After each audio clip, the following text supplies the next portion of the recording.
பண்றான் பாரு.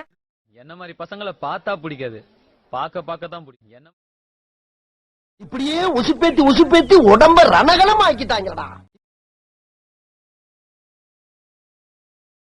நாராயணா, இந்த கொசு தொல்லை தாங்க முடியலடா.